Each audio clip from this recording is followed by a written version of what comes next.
this is his actual bunker.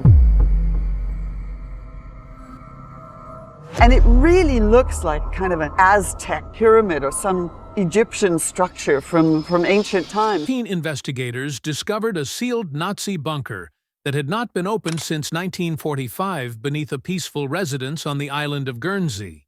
It appeared to be a wartime bunker at first, but the farther they got, the more obvious it was that this was something quite different. Weapons and paperwork have been unearthed in other Nazi bunkers, but what was revealed inside this one was unprecedented. The basement that ought not to be there. Sean and Caroline Tullier were remodeling their house in Guernsey, one of the Channel Islands between France and Britain, in August 2025.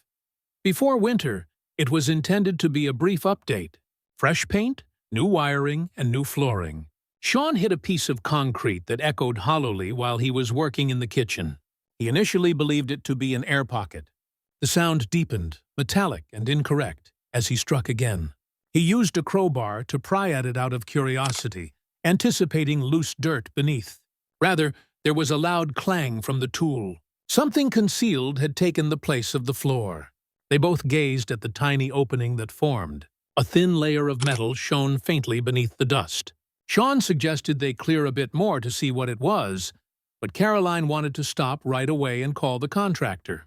After clearing the rubble, they discovered a welded plate buried in the earth. The surface was frigid when Sean touched it, not from the outside, but from within. He could feel its strange smoothness, as though it had been maintained, even through his gloves. They claimed that the air that emerged from the crack smelled strongly of rust and oil. It didn't smell stale or outdated. It had the smell of a room that had only been closed the day before. So they both retreated as the abrupt drop in temperature sent shivers down their spines. At first, they believed they had discovered a wartime service tunnel or an abandoned storage hole. Subterranean buildings are common in Guernsey, which was controlled by the Nazis during World War II, but there was something unique about this one. They made contact with the local heritage office the following morning. 2 days later, a small group of engineers and historians showed up with authorization to access the area. The squad initially handled it like any other item from the battle. Numerous tunnels and bunkers were still hidden from the German occupation in the Channel Islands. However, the atmosphere changed from curiosity to alarm as soon as the welds were cut and the first steel panel was raised. There was a staircase beneath the plate that led to total darkness. A massive steel door with hardly faded crimson paint stood at the bottom. The words Bef Verboten Kind, which means no entry British Expeditionary Force forbidden, were scrawled across it in big characters. The paint seemed much too new for a treasure that had been buried since the 1940s, and the phrasing was peculiar. The hallway inside appeared unaltered when they pushed the door open. Numbered signs could be seen beneath the flashlight beam, and cables were still neatly arranged around the walls. There was no evidence of rust, deterioration, or collapse. It appeared as though someone had been there recently, according to one of the engineers. No one seemed to be persuaded by another's suggestion that sealed chambers could be preserved for decades. They meticulously recorded every detail as they went through the passage. Close to Sean saw a metal grate on the floor in one area. It made a hollow sound as he tapped it with his boot. After removing the grating, the team discovered a trap door with a little wheel lock underneath. After examining it, one of the historians concluded that the concept was never utilized in regular bunkers. It was the kind that was put in military locations with restricted access. When the wheel started to move, the group stopped trying to turn it. The mechanism was still operational since rust had not sealed it. Everyone knew what that meant. Below there was more. What they had discovered was just the start. As the discovery's truth set in, the discussion subsided. And as the group was positioned above that closed hatch, the idea started to take shape. This location was never intended to be found, for whatever reason it was constructed. A room on the second floor is where orders are awaited. A tiny concrete tunnel was seen when the team opened the trapdoor and shone a light inside. The military gray paint job on the walls held its sharpness despite the dust. Identical metal doors with the labels Lab A and Storage 3 stood on either side. This level's intended use was instantly apparent. Nothing seemed torn or broken. The corners were tidy, and the pattern was exact. It appeared more like a facility that had been put on hold in the middle of operations than a ruin. They cautiously made their way into the first chamber.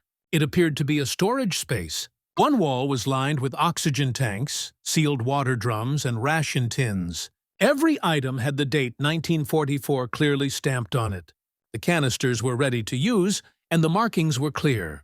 The setting looked more like a survival chamber than a lab, according to one of the engineers.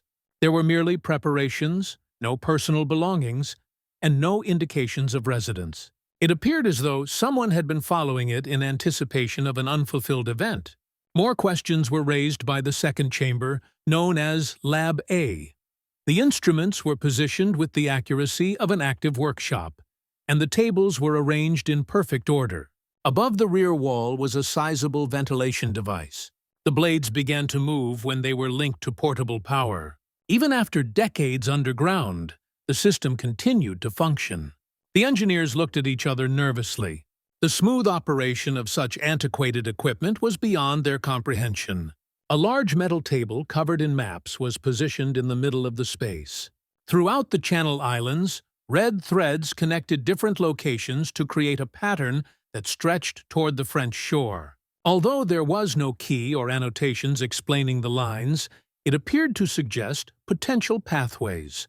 Next to the table was a rotary phone that was bolted.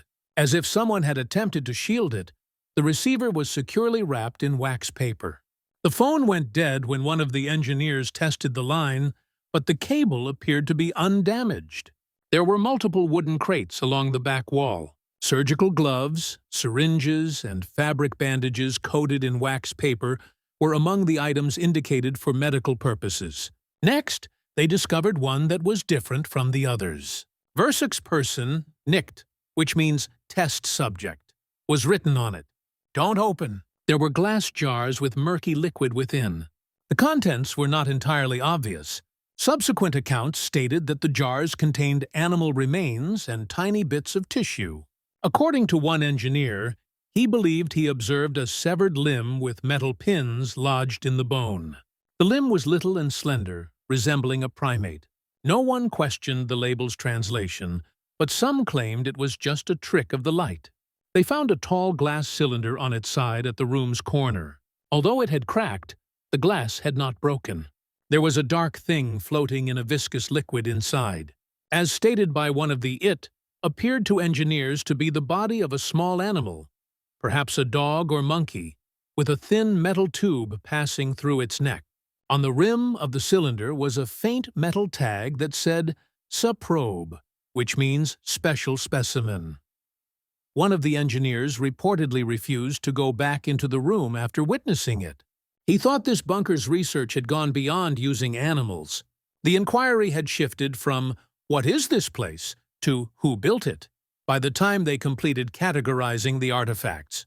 No one could figure out why a medical center was concealed behind a typical house. As they would soon discover, the facts revealed a man whose power extended far into the shadowy recesses of Nazi engineering. The blueprint of Hans Kammler, the hidden architect, whose name still unnerves historians decades later. While researchers examined the Guernsey bunker, a concerning connection started to emerge. Several incomplete plans and stamped markings were among the documents found on the lowest level. The connection between those symbols and engineering documents from Berlin's wartime archives was perfect. SS General Hans Kammler owned each. Thousands of files pertaining to the most covert establishments of the Nazi government have his signature. Kammler was more than an engineer. He was in charge of Auschwitz's construction, the subterranean rocket facilities, and the experimental labs that Germany attempted to destroy after 1945.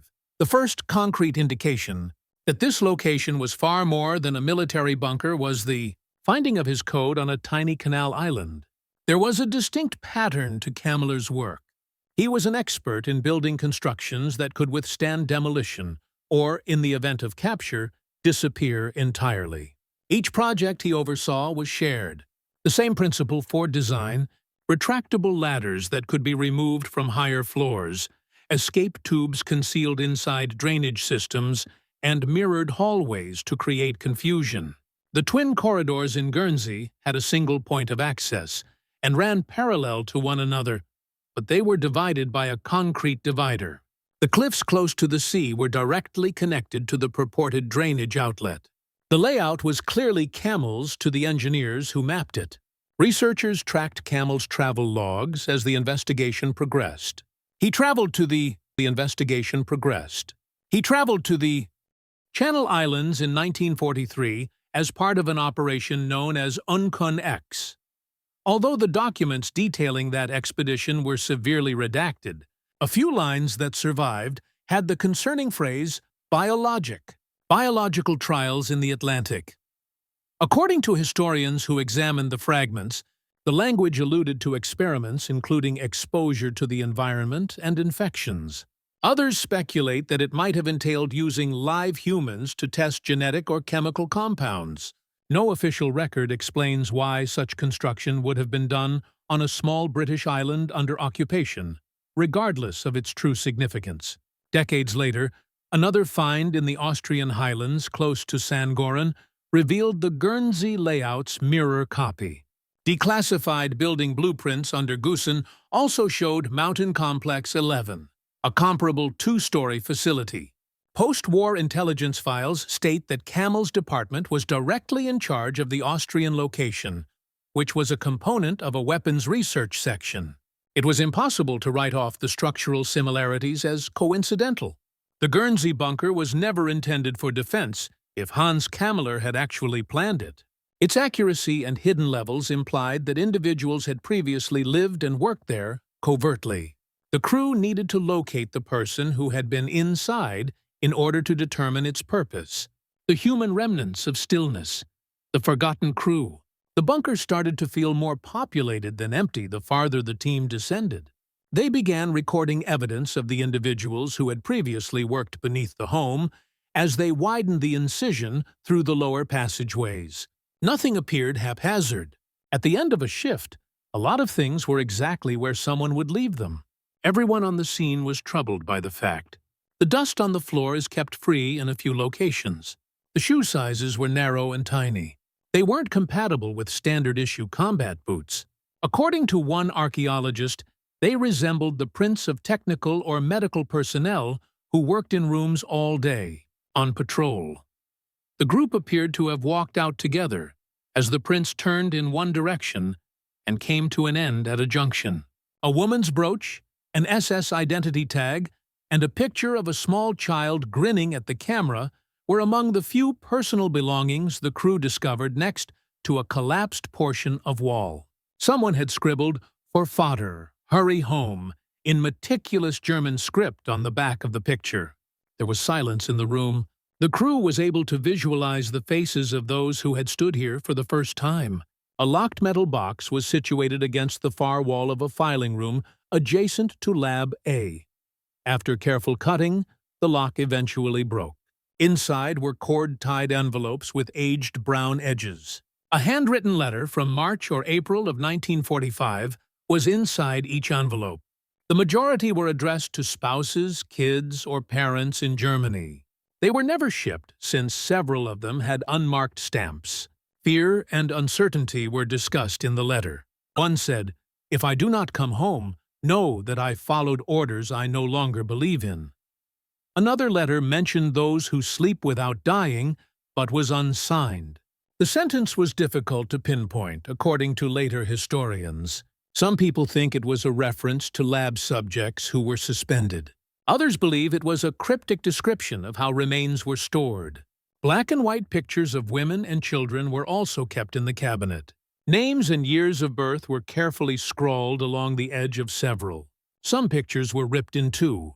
The tearing may have been a final attempt to conceal names prior to evacuation, according to one researcher.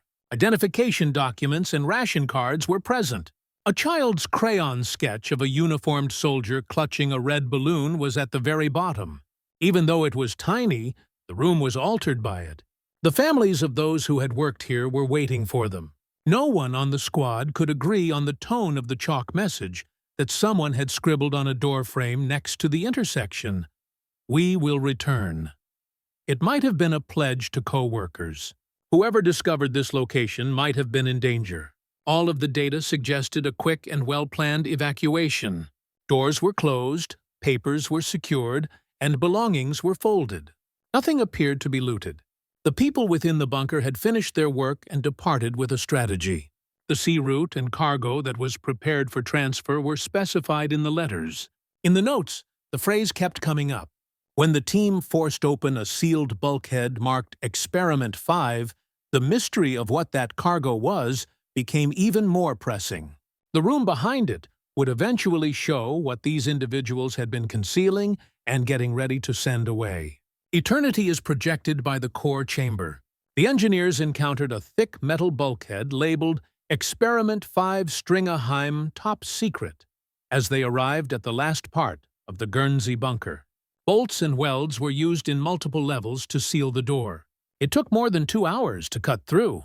The air that came out when it did open was stale, dry, and almost metallic.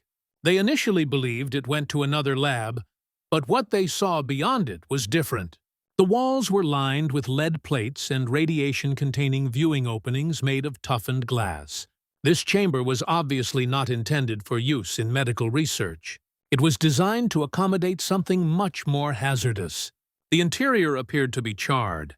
The floor beneath the engineers' boots was partially blackened, as though fire had once swept through, and the paint on the walls had blistered and peeled off.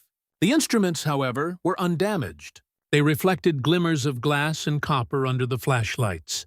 With their needles resting in between readings, many of the gauges were still frozen in the middle of the measurement. The apparatus appeared to have been stopped in the middle of an experiment and was never handled again. A steel capsule about the size of a small car stood in the middle of the space. From it, thick copper cables extended into the ground and vanished under the concrete. Heat caused the capsule's surface to distort. One thing, though, was still crystal obvious: the black-painted radiation symbol. The Geiger counter started clicking sharply as soon as an engineer swept dust off the sign. Compared to other parts of the bunker, the readings soared higher. The adjacent control panels were unlike anything that 1940s historians had ever seen. Strange circuit boards and intricate rows of glass tubes were present. Even though early transistor designs had not yet been developed, some of the wiring bore similarities to them. To check for current, the team attached a portable generator to one of the lines. For a few, the dials flashed to life after a few seconds, and the copper cables hummed slightly before the power went off once more. The team was taken aback by the system's continued response. They discovered a little logbook on a metal table. Project Ewigkeit, which translates to Project Eternity, was stamped on the cover. Precise German penmanship filled the pages.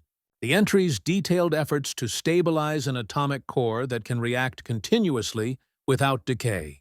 Biological moderation was mentioned in later sections. Nuclear historians speculate that rather than using traditional materials to control the reaction, organic matter, possibly live tissue, was utilized. April 26, 1945, was the last date entered.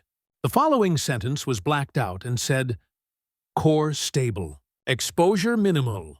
Subject endured 14 minutes. Out." But concealed writing emerged beneath the ink when forensic teams used infrared light to scan the page. Everything changed when it said, "Transfer successful." It meant that whatever the experiment's objective had been, it had been accomplished. A hatch on the capsule's side was discovered by one of the engineers. He disregarded the advice, undid the bolts, and opened it. A mark burned into the inner wall was visible in the light of his torch inside. It wasn't melted wire or a mechanical flaw. It resembled a human body, with a hand, ribs, and the slight shape of a cranium pressed into the metal. The contour appeared as if the reaction had welded steel and flesh together. The room was hushed as the site left. Almost immediately, radiation alarms started to wail. After resealing the hatch, the team left the room. Tests conducted later verified traces of uranium isotopes comparable to those found in early German reactor prototypes. The finding demonstrated that the chamber had previously served as a tiny nuclear containment device. Unverified sources state that just before the capsule was turned off, one of the inspection cameras captured a brief pulse of blue light inside. Some think that because of stored residual energy, the core is still somewhat active today. One insight was more significant to the investigators than the others. Project Eternity was not intended to power a city or create a weapon. It was an effort to combine human endurance with the permanence of atoms to create something that would never end. Vitality. It wasn't merely a test of science. The goal was to become immortal. One entry in the retrieved logbook caught the team's attention as they were documenting the chamber. Transfer routes and containment transit pending authority were mentioned. In the letters upstairs, the terms sea route and cargo ready for transfer were mentioned. If the statements were related, it indicated that the workers had made plans to remove anything before the site was sealed. The hallway to nothingness, the way out. The team discovered a patched wall concealed behind a generator panel when they re-examined the lower floor. Compared to the surrounding concrete, the bricks appeared more recent. The lead was troubled by that detail. Sufficient engineer to request scans. A straight tunnel heading west toward the cliffs was visible from ground sensors. It moved far beyond the bunker's marked boundaries and into previously uncharted territory. The excavation process took several days. When the bricks eventually fell, a small aperture with steel ribs and concrete reinforcement became visible. In a room that had been enclosed for decades, the air was dry and stale. There were tiny railings lining the floor. Chest-high metal hooks stretched along both walls. It didn't appear to be a walkway. It appeared to be a route designed to transport freight. The walls still had faded warning notices written on them. "Stay calm and follow the light," they instructed. Broken bulbs that used to be emergency lights dangled from the ceiling every few meters. Glowed. The group took pictures as they went, moving slowly. They discovered a little wheeled cart lying on its side close to a steel door. Gas masks, empty ration tins, and a mound of abandoned objects halfway through the path. Exit B was written on the door. Compared to the remainder of the tunnel, the welds at the borders appeared new. According to one investigator, it appeared to have been locked from the inside to prevent anyone from pursuing them. Near the hatch, footprints were frozen in the dust. They had their backs to the main bunker. A few paces ahead, a clipboard was lying on the ground. There were no things noted underneath the line, "Cargo secured for departure," on the checklist. Some sources state that the handwriting matched notes found close to Lab A, although that information is still pending confirmation. The corridor came to an end at a rock fragment that had collapsed. Instruments indicated that it formerly proceeded in the direction of the coast. A number of team members said it probably opened close to the coast, allowing evacuees to get to a waiting ship. Stories of late-night engines on the headland in 1945 have long been told by the locals. The arrangement found underground is consistent with those unconfirmed stories. One conclusion was backed by everything in the tunnel. This bunker's operators had no intention of giving up. They intended to vanish the fallout and mysteries that would not go away. Officials only issued a brief statement upon the initial announcement of the Guernsey discovery. It gave a description of the location, as historical remains are being evaluated, and the public is advised to use caution. The area was thereafter guarded and fenced off. Workers in the area reported that trucks loaded containers at night and drove them in the direction of the port. Official records did not contain any of it. Researchers and journalists who had previously examined the Channel Islands military tunnels began to whisper in the months that followed. Some thought the Guernsey bunker wasn't the only one. During the war, the Channel Islands were strongly fortified, and the Germans oversaw the expansion or conversion of hundreds of private vendors. The initiative was much bigger than anyone had anticipated if even one of those homes ended up at a facility like Project Eternity. Some historians now contend that the bunker was a part of a final strategy to guarantee the Reich's existence rather than to win the war. through technology capable of outlasting its defeat. Others reject this theory as a conspiracy, pointing out that there are no records that can be verified that connect the discovery to established archives. However, the fact that the site existed, was sealed, protected, and purposefully concealed beneath a residential building is still indisputable. The number of further bunkers that may yet remain hidden by time and restoration beneath European soil is still unknown. Some have already been unintentionally discovered. An air duct beneath Berlin, a cellar in France, and a farmer's field in Poland all revealed odd apartments that were never shown on maps during the war. What was Project Eternity, in your opinion? And how many more sealed bunkers might be concealed beneath the countryside and towns of Europe? In the comments section below, share your theory. Share your theory.